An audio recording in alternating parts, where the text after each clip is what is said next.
Ano pong yung Madrid Cacao,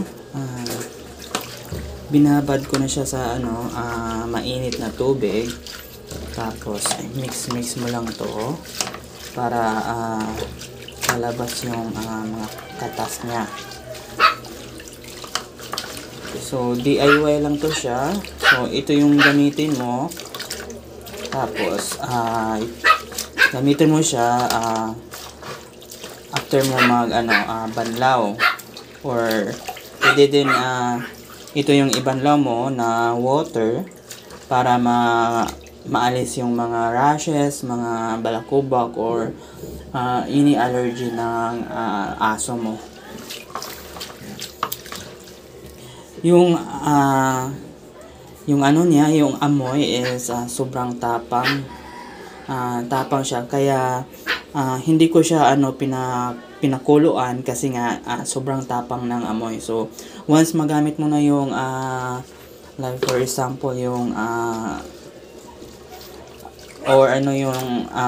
pinaglutuan mo nito is hindi mo talaga magagamit kasi nga didikit yun sa pagkain. So ginawa ko is binabad ko lang dito sa mainit na tubig dito sa planggana.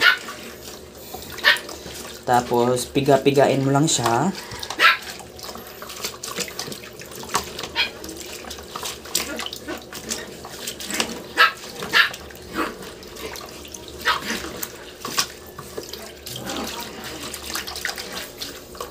Ayan.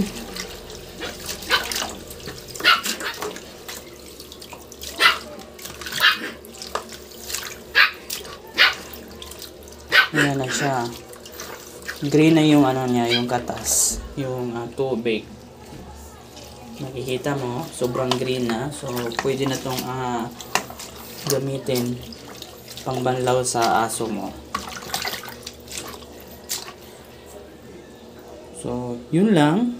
So mga taong hindi makabili ng Madrid Cacao soap, so pwede mo itong gawin dito sa bahay kung may mga Madrid Cacao 3 kayo dito sa bahay niyo. So meron naman kaming Madrid Cacao dito sa bahay. So mag-DIY na lang tayo, hindi pa tayo nakagastos. So yun lang po.